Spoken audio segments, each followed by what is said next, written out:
तो आप सभी दर्शकों का हृदय से बहुत बहुत स्वागत है। गुड इवनिंग, हेलो, नमस्कार। आप जानते हैं कि बुलेटिन में सबसे ज्यादा हम उन खबरों के ऊपर तवज्जो या फोकस देते हैं जिन खबरों को आपको जानने से ऊपर उन्हें समझना जरूरी होता है। तो आज की शुरुआत हम छत्तीसगढ़ की उस खबर से कर रहे हैं जिसकी चर्चा केवल प्रदेश में नहीं बल्कि प्रदेश के बाहर भी हो रही। दरअसल छत्तीसगढ़ से अगर हम शुरुआत करें तो आज का सबसे बड़ा मुद्दा राज्यसभा, उसके उम्मीदवार हैं। प्रदेश की 2 राज्यसभा सीटों के लिए कांग्रेस ने उम्मीदवारों का ऐलान कर दिया और जब से राज्यसभा चुनाव की घोषणा हुई थी तब से लेकर छत्तीसगढ़ से राज्यसभा जाने वाले वो 2 चेहरे कौन से होंगे, इस पर चर्चाओं का, अटकलों का बाजार गर्म था और आखिरकार तस्वीर अब साफ होके सामने, लेकिन चर्चाएं अभी भी रुकी नहीं।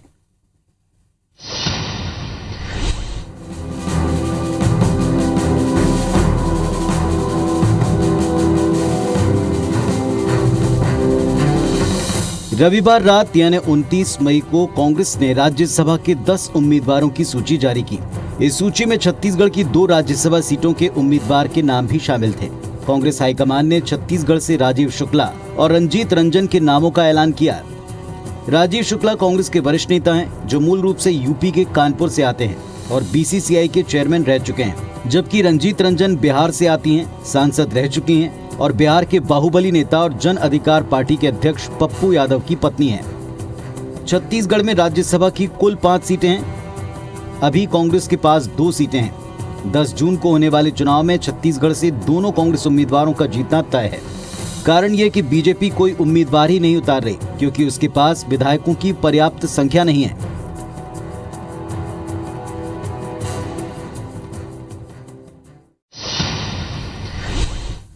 तो कुल मिलाकर बहस इस मुद्दे पर है कि कांग्रेस पार्टी ने जिन उम्मीदवारों की सूची जारी की वो बाहरी क्यों हैं और छत्तीसगढ़ियावाद को लेकर जो कांग्रेस पार्टी बात कहती है, इस पर हंगामा बीजेपी ने खड़ा किया। हालात है बीजेपी को मंथन करना होगा कि आखिर जिस राज्य में उसकी 15 साल सत्ता रही वहां उसकी इस तरह की स्थिति किस तरह की है, क्यों है। छत्तीसगढ़ के लिहाज से ये जो 2 राज्यसभा सीटों के चुनाव हैं इसमें कुछ खास और महत्वपूर्ण बिंदु जिनको डिकोड करते हैं, समझते हैं। पहले भारतीय जनता पार्टी से शुरुआत कर लें, बात करें। इस बार की तरह 2020 में भी राज्यसभा की 2 सीटों पर चुनाव थे। बीजेपी ने कोई उम्मीदवार मैदान में नहीं उतारा। तब कांग्रेस के दोनों उम्मीदवार निर्विरोध चुन लिए गए। कांग्रेस पार्टी 2018 में राज्यसभा के चुनाव में संख्या बल नहीं होने के बावजूद भारतीय जनता पार्टी की सरोज पांडे के खिलाफ अपना उम्मीदवार खड़ा किए हुए थी। जरा एक और अहम बात पर आप गौर कीजिएगा। छत्तीसगढ़ से अब कांग्रेस के 4 राज्यसभा सांसद हो जाएंगे, जिसमें सिर्फ 1 ही प्रदेश से होगा और 3 बाहरी होंगे, यानी बाहर के बड़े नेता होंगे। चलिए, कहने का मतलब यह है कि चुनाव से पहले भी जो स्थानीय वर्सेस बाहरी की जंग थी वो अभी भी गरमाई हुई है और चुनाव के बाद भी भारतीय जनता पार्टी इस पर सवाल उठा रही है और शायद उठाती रहेगी क्योंकि उसके पास में एक बड़ा मुद्दा है सत्ता पक्ष के खिलाफ और इसका जवाब कांग्रेस पार्टी को देना पड़ेगा। भारतीय जनता पार्टी ने उम्मीदवार अपना क्यों नहीं उतारा, क्यों वो इस फाइट में अपने आप को संख्या बल ना हुए उतारती है, सामने करती है, ये उसके सामने भी प्रश्न है जिसका उत्तर उसको देना। चलिए, वैसे राज्यसभा की 2 सीटों के लिए कांग्रेस ने जिन चेहरों को सामने किया वो बाहरी हैं। अब बीजेपी इसी मुद्दे पर कांग्रेस पार्टी को घेर रही है। भूपेश बघेल छत्तीसगढ़िया की अस्मिता या छत्तीसगढ़वाद के मोर्चे पर मुखर हैं और ऐसे में राज्यसभा की दोनों सीटों पर बाहरी उम्मीदवारों का आना कई सवाल उठा रहा है।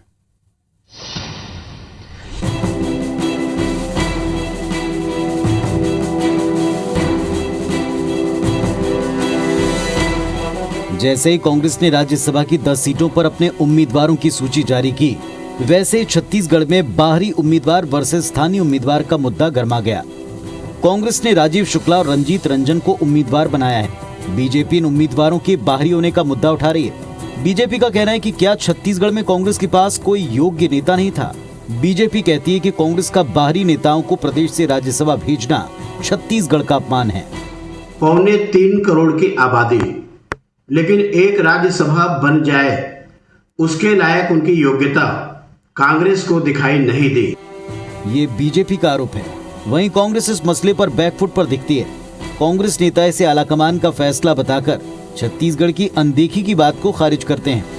उसमें दोनों सीटों के लिए हाईकमान ने नाम तय कर दिए हैं और हाईकमान बड़ा सोच समझ के निर्णय लेती है। वैसे बात तो सही है, प्रदेश के नेता दिल्ली के फैसले पर सवाल कैसे खड़े कर सकते हैं, लेकिन विपक्ष के भी अपने तर्क हैं और विपक्ष को भला कैसे रोका जा सकता है।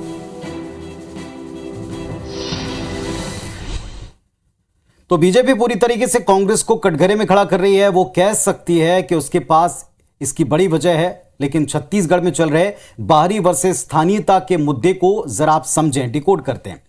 छत्तीसगढ़ में 22 साल के इतिहास में बीजेपी ने 15 साल तक शासन किया है। इस दौरान बीजेपी ने एक भी बाहरी उम्मीदवार को राज्यसभा छत्तीसगढ़ से नहीं भेजा।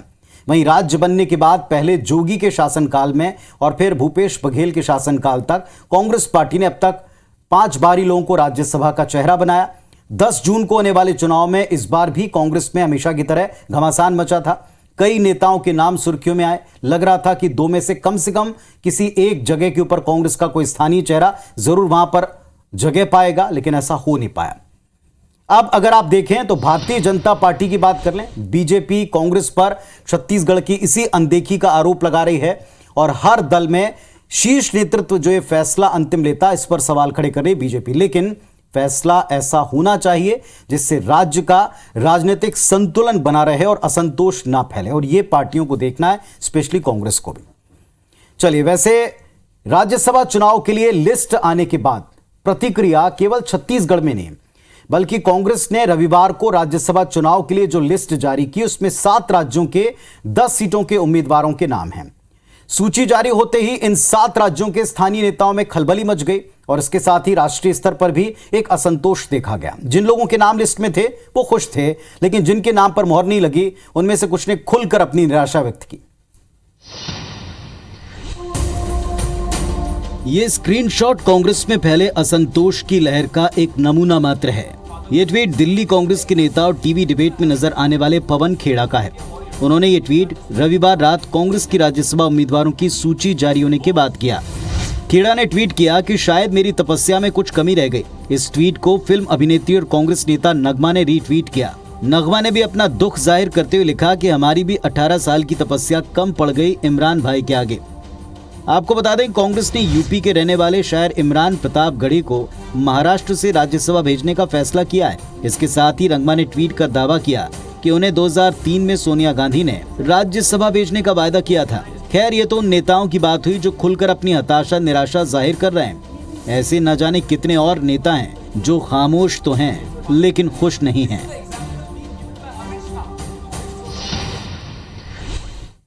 तो खामोश हैं लेकिन संतुष्ट नहीं है, यानी जाहिर तौर पर उनकी नाराजगी तो है, लेकिन पार्टी डिसिप्लिन कह लें या वक्त की नजाकत कह लें, इस वक्त वो पार्टी के फैसले के साथ में। और ऐसा क्यों होता है, ऐसी परिस्थितियां क्यों बनती हैं, इसको भी आप समझें। दशकों तक देश पर राज करने वाली पार्टी आज इतिहास के सबसे कठिन दौर में है। सवाल ये कि क्यों राज्यसभा की सीटों पर खाली होने पर उन पर चुनाव होना कांग्रेस के लिए हर बार एक दुविधा लेकर आता है। चलिए जरा इस बात को भी डिकोड करते हैं। देश भर में 10 जून को होने वाले राज्यसभा की 57 में से 11 सीटों पर ही कांग्रेस की जीत तय है, यानी पार्टी के सिर्फ 11 नेताओं को ही मौका मिल सकता है। राष्ट्रीय स्तर के नेताओं में राज्यसभा जाने की होड़ किसी से छिपी नहीं, यानी हालात एक अनार 100 बीमार वाले हैं। शीर्ष स्तर के नेताओं को संतुष्ट रखना आलाकमान की मजबूरी होती है और इसीलिए प्रादेशिक नेताओं को एडजस्ट करना पड़ता है। उनको कई बार दरकिनार या नजरअंदाज किया जाता है और इसकी वजह से ये बाहरी बनाम स्थानीय का मुद्दा कांग्रेस के लिए अब की बार थोड़ा गले की फांस बन गया है। चलिए, कुल मिलाकर नतीजा यह है कि कांग्रेस आलाकमान को अब तक कई राज्यों में असंतोष देखना पड़ा है और हो सकता है कि शायद अब की बार भी कुछ नेताओं को मनाना थोड़ा महंगा पड़े। कांग्रेस छोड़ने वाले नेताओं की लिस्ट आप जानते ही हैं, लंबी है और ऐसे में कांग्रेस के लिए इस असंतोष को फैलने से रोकना, पार्टी हित में लोगों को रोकना बहुत जरूरी। चलिए, राज्यसभा चुनाव की हम चर्चा कर रहे हैं तो इसमें छत्तीसगढ़ का हाल आपने बखूबी देखा समझा, जो कांग्रेस के लिए अब की बार एक थोड़ी सी चुनौती है। लेकिन अब वक्त राज्यसभा के मद्देनजर एमपी के मिजाज को भांपने का है, समझने का। 10 तारीख को मध्य प्रदेश की 3 राज्यसभा सीटों पर चुनाव होने, जिनमें से 2 सीटें बीजेपी के पास और 1 सीट कांग्रेस के खाते में जाना तय।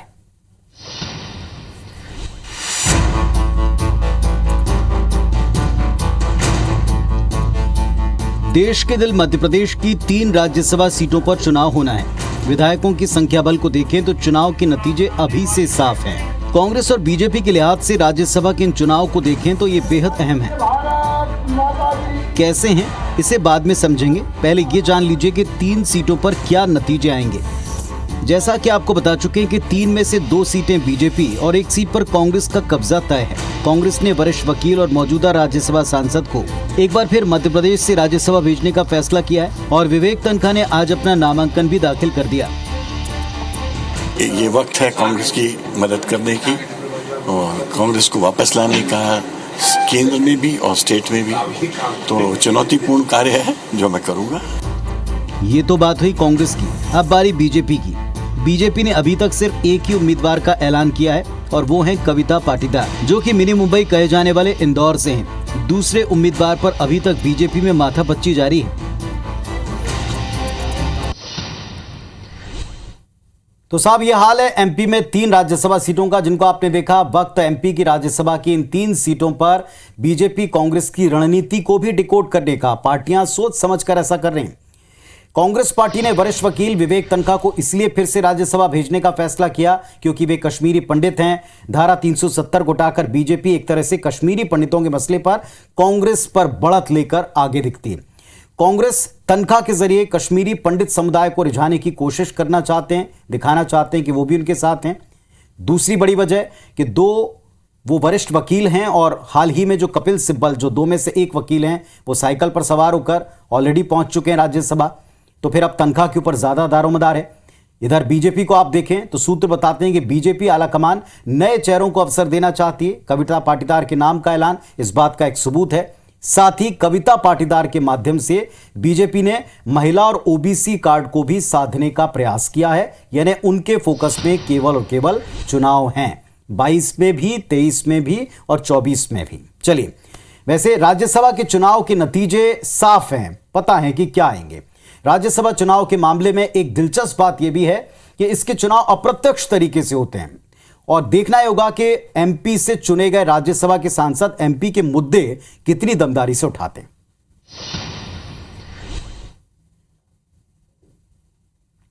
वैसे अभी कुछ ही सेकंड पहले जैसा हम बता रहे थे, चर्चा कर रहे थे कि राज्यसभा का जो चुनाव है वो अप्रत्यक्ष पद्धति से होता है और शायद आपको पता हो, लेकिन बहुत सारे लोग इसके बारे में पूछते भी हैं। लेकिन फिर भी आज अवसर है, मौका है, क्योंकि चुनाव सामने है, तो जान लेते हैं कि राज्यसभा कितनी अहम है, इसके सदस्य चुने कैसे जाते हैं। देखिए, आजादी के बाद हमने जो लोकतांत्रिक व्यवस्था अपनाई है वो ब्रिटेन से प्रेरित है। संसद के 2 सदन हैं, एक लोकसभा, दूसरा राज्यसभा। लोकसभा को निम्न सदन कहा जाता है, जबकि राज्यसभा को उच्च सदन। लोकसभा में जहां जनता अपने प्रतिनिधि को सीधे चुनती है, तो वहीं राज्यसभा में जनता के चुने हुए प्रतिनिधि यानी विधायक उन्हें चुनते हैं। राज्यसभा में राज्यों और केंद्र शासित प्रदेशों का प्रतिनिधित्व होता है। राज्यसभा के सदस्यों की संख्या 250 है, जिनमें से 12 सदस्यों को राष्ट्रपति मनोनीत करते हैं। राज्यसभा के सदस्यों का कार्यकाल 6 साल का होता है। राज्यसभा में हर राज्य का कोटा फिक्स है। इसमें से 1/3 सीटों पर हर 2 साल में चुनाव होते हैं। राज्यसभा का उम्मीदवार चुने जाने के लिए न्यूनतम मान्य वोट चाहिए होते हैं। जितनी राज्यसभा सीटों पर चुनाव होना है उनमें 1 जोड़ा जाता है, फिर कुल विधानसभा सीटों से विभाजित कर दिया जाता है। इसमें जो संख्या निकल कर आती है उतने वोट राज्यसभा जाने के लिए एक कैंडिडेट को जरूरी होते हैं। यहाँ ये बताना जरूरी है कि विधायक वरीयता के आधार पर वोट देते हैं, यानी उनकी पहली पसंद कौन है और दूसरी पसंद कौन है। अर्थ ये कि निम्न सदन के जनता के प्रतिनिधि उच्च सदन के प्रतिनिधि को खुद चुनते हैं। तो साहब, देश के संविधान निर्माताओं ने बड़े सोच समझकर इस उच्च सदन की परंपरा को रखने का फैसला किया। सवाल ये उठता है कि जब लोकसभा है तो राज्यसभा की क्या आवश्यकता है। लोकतंत्र में जनता जनप्रतिनिधियों को चुनती है, चुनना भी चाहिए। फिर ऐसा क्यों होता है कि राज्यसभा के सांसदों को विधायक चुनते हैं?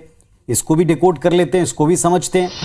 असल में राज्यसभा संतुलन बनाने वाला या विधेयकों पर एक बार फिर से परीक्षण निरीक्षण करने वाला सदन होता है, जिसका काम है लोकसभा से पास हुए प्रस्तावों की समीक्षा करना।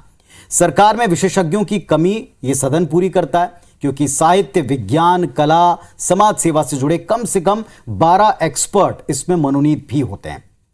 अब यहां पर आपको ये जानना समझना भी बहुत जरूरी है कि राज्यसभा कभी भंग नहीं होती, राज्यसभा सरकार को बनाया गिरा नहीं सकती, लेकिन फिर भी वो सरकार पर लगाम कस सकती है। मौका है तो आज ये भी जान लीजिए कि पूर्व प्रधानमंत्री जवाहरलाल नेहरू के राज्यसभा की अहमियत और जरूरत पर विचार क्या थे। पंडित नेहरू ने कहा था कि लोकसभा से जल्दबाजी में पास हुए विधेयकों की गलतियां उच्च सदन में ठंडी समझदारी से दुरुस्त हो जाएंगी। यानी वो भी मानते थे कि इस सदन की महती आवश्यकता है और भूमिका है। भारतीय जनता पार्टी की हम बात करें, जिसके राष्ट्रीय अध्यक्ष जेपी नड्डा 1 जून को भोपाल पहुंचेंगे। यहां बीजेपी के सांसदों, मंत्रियों, विधायकों के कामकाज की समीक्षा करेंगे। विधानसभा चुनाव है, इसकी तैयारी को लेकर के इसी बीच राष्ट्रीय अध्यक्ष का आना बीजेपी के लिए बहुत खास है। जेपी नड्डा के आगमन की तैयारियों की सीएम शिवराज सिंह चौहान ने समीक्षा की। इस दौरान प्रदेश अध्यक्ष वीडी शर्मा भी उनके साथ मौजूद रहे। जेपी नड्डा 1 से 3 जून तक मध्य प्रदेश के दौरे पर रहेंगे। इस दौरान वो कोर ग्रुप से लेकर कार्यकर्ता तक हर स्तर पर बैठकें लेंगे। नड्डा के दौरे से पहले बैठक लेकर सीएम शिवराज ने साफ कह दिया कि निकाय चुनाव से पहले हर वार्ड के दावेदारों का लिटमस टेस्ट है। मतलब जिस वार्ड से जितने लोग भोपाल के मोतीलाल नेहरू स्टेडियम आएंगे उनको उतने नंबर मिलेंगे। कार्यकर्ता उनका जोरदार स्वागत करेंगे। यहाँ स्टेट हैंगर पर चूंकि समय की कमी है और दिन भर के अत्यंत व्यस्त कार्यक्रम हैं। उधर नड्डा के स्वागत की एक और भव्य तैयारी जबलपुर में भी हो रही। बीजेपी के राष्ट्रीय अध्यक्ष बनने के बाद पहली बार वे ससुराल आएंगे। ऐसे में दामाद के घर आने पर जमाई षष्ठी की रस्म निभाई जाएगी। साथ ही दामाद जी की पसंद के खाने का मेन्यू भी तैयार हो गया है। और उनका स्वागत में हम कपड़ा, मिठाई सब देना है वो देते हैं। जो जो खाना उनको पसंद है वो खाते हैं। वहीं कांग्रेस नेता सज्जन सिंह वर्मा का कहना है कि नड्डा मध्य प्रदेश और देश में सांप्रदायिक सौहार्द बनाए रखने के लिए अपने नेताओं को संदेश दें। तो अब आप कहेंगे कि नेता आते हैं, राष्ट्रीय अध्यक्ष आते हैं, अक्सर राज्यों में आते हैं, तो फिर इसमें क्या खास है। दरअसल बीजेपी के राष्ट्रीय अध्यक्ष जेपी नड्डा के इस दौरे की टाइमिंग बड़ी स्पेशल है। निकाय चुनाव के लिए पूरी पार्टी सड़कों पर, गलियों में उतरी हुई है। यह ऐसा चुनाव है जिसमें जमीनी स्तर पर कार्यकर्ता निचले लेवल तक जाकर तैयारी करते हैं। कार्यकर्ताओं से चर्चा करने का मतलब है कि आप लोगों से डायरेक्ट कनेक्ट करते हैं। चलिए जरा इस बात को डिकोड करते हैं कि इस टाइमिंग में क्या खास बात है। दरअसल पंचायत चुनाव को 2023 और फिर 2024 का दोनों सालों का लिटमस टेस्ट कह सकते हैं। पिछली बार विधानसभा में कांग्रेस ने बाजी मारी थी। सिंधिया की बगावत की वजह से सरकार फिर पलट गई, सरकार फिर से बीजेपी की बन गई। दल बदल के बाद बीजेपी के पुराने कार्यकर्ता कभी कभार नाखुशी जताते रहे हैं, ओपन नहीं लेकिन पार्टी के अंदर। और ऐसे में आगे बगावत की स्थिति न बने, ये सुनिश्चित करना हाईकमान के लिए जरूरी। मिशन 2023, मिशन 2024 की तैयारी में लगे भाजपा के राष्ट्रीय नेताओं के दौरे आने वाले वक्त में और बढ़ेंगे। और चूंकि लिटमस टेस्ट है तो इसके पहले नेता कोई कसर छोड़ना नहीं चाहते। चलिए अब जब बात चुनाव की चल रही है तो फिर किसी भी चुनाव में आप देख लें, अब ऐसा लगता है कि हिंदुत्व के मुद्दे पर सियासी बाजार गर्म ना हो, ऐसा हो नहीं सकता। और यही माहौल इन दिनों मध्य प्रदेश में चुनाव के नजदीक आते ही हिंदुत्व का जिन्न एक बार फिर से बाहर है। सत्ता पक्ष और विपक्ष दोनों खुद को हिंदू बताते हैं, हिंदू हितैषी बताते हैं और एक दूसरे पर कई मुद्दों पर वार पलटवार करते हैं। मैं तो कहता हूं, मैं घर से कहता हूं मैं हिंदू हूं, पर बेवकूफ नहीं।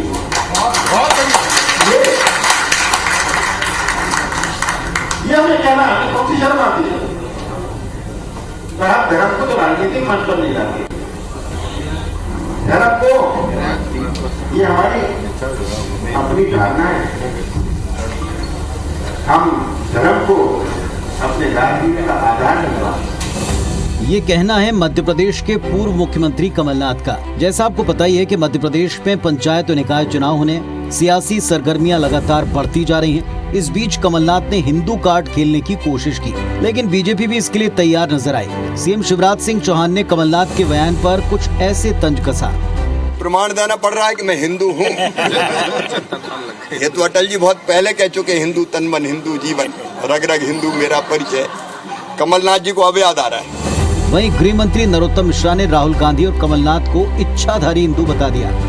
कमलनाथ जी हो चाहे राहुल गांधी, ये चुनावी हिंदू है,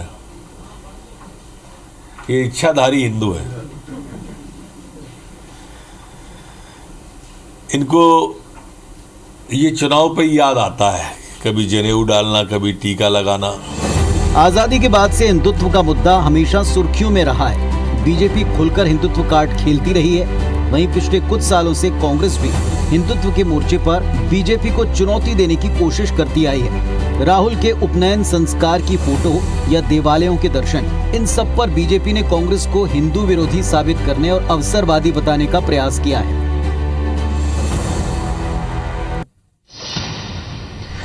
तो साहब, चुनाव नजदीक आते ही राजनीतिक गलियारे की तमाम फिजाओं में आप देखें, हिंदुत्व का मुद्दा घुल जाता है, छा जाता है। लोगों को लगता है हमारे मुद्दे पर चुनाव होगा, हमारी समस्याओं पर होगा, लेकिन अक्सर हिंदुत्व जैसा मुद्दा सबसे आगे होता है। पार्टियां किसी भी मुद्दे को छोड़ना नहीं चाहती, नतीजों में उनको जरा भी नुकसान हो ये पार्टियों को बर्दाश्त नहीं होता। अब जरा इसको डिकोड करते हैं, समझते हैं कि ऐसा होता क्यों। आपको पता है कि मध्य प्रदेश में 25 जून से पंचायत चुनाव होने वाले, तैयारियां हो चुकी हैं, नॉमिनेशन शुरू हो गए। अगले साल यानी 2023 में फिर विधानसभा इलेक्शन आ जाएंगे। प्रदेश के दोनों मुख्य दल बीजेपी और कांग्रेस की नजर हिंदू वोटर्स पर है, क्योंकि एक बहुसंख्यक वर्ग वो अपने से दूर छिटकते हुए पार्टियां देखना नहीं चाहती। लेकिन इस बार हिंदू मतदाता किसके पाले में जाने वाले हैं, किसके पक्ष में जाने वाले हैं, ये चुनाव के नतीजे बाद में तय करेंगे। पर अभी से सबको पता है कि इस वर्ग की नाराजगी हमको नहीं लेना। अब एक घटना जिसका आज आपने जरूर टेलीविजन चैनल्स के ऊपर जिक्र देखा सुना होगा, आपके पास में भी ये खबर आई होगी। पंजाबी सिंगर हैं सिद्धू मूसेवाला, इनकी हत्या हो गई। पंजाब में गैंगवार की स्थिति एक बार फिर देश के सामने आ गई। इस हत्याकांड के तार दिल्ली से लेकर कनाडा तक जुड़ते दिख रहे हैं। एक साथ कई राज्यों की पुलिस और एसटीएफ इस मामले का खुलासा करने में जुटी है, दोषियों को पकड़ने में लगी।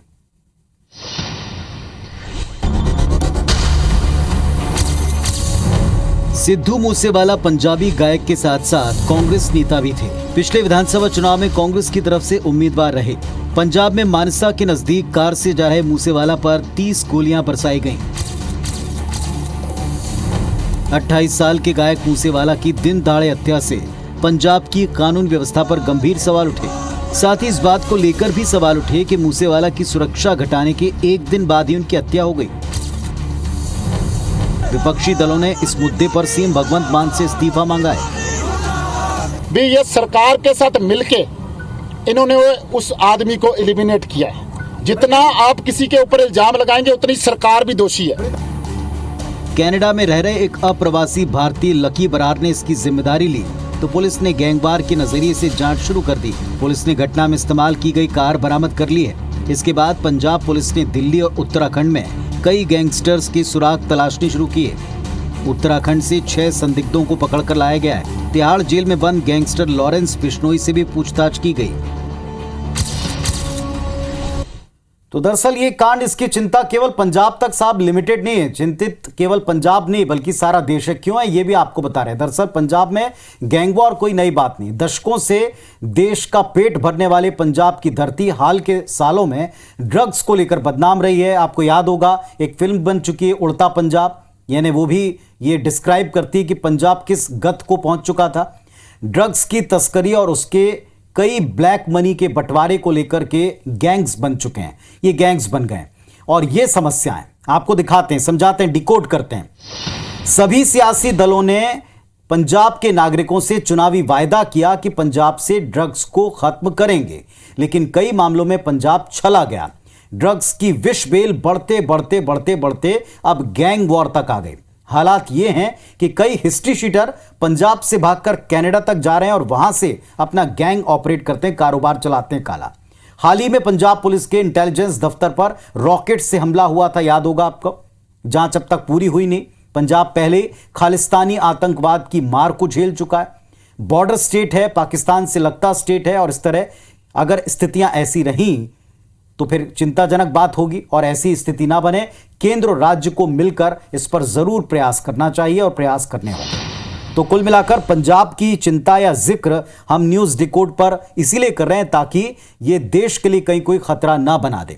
चलिए अब जरा थोड़ा नेताओं के ऊपर आते हैं। जनप्रतिनिधि जो वायदा करते हैं पंजाब में, मध्य प्रदेश में, छत्तीसगढ़ में, जनप्रतिनिधि मतलब पार्षद से लेकर प्रधानमंत्री तक, और इन्हें जो जनता की सेवा की कसम खाते हैं, आपके हमारे टैक्स से पैसे से वेतन, भत्ते और दूसरी सुविधाएं मिलती हैं। वेतन या तनख्वाह जिसका अर्थ होता है कि आप मेहनत ना लें, यानी काम के एवज में मिलने वाला धन। पर शायद आपको पता हो कि देश में कुल 28 राज्यों में 7 ऐसे राज्य हैं जहां विधायकों का इनकम टैक्स भी राज्य सरकारें भरती हैं आपके हमारे टैक्स से। मतलब ये कि जनप्रतिनिधियों का वेतन भी जनता की जेब से जाता है और उस पर जो टैक्स होगा वो भी हमारी जेब से जाता है।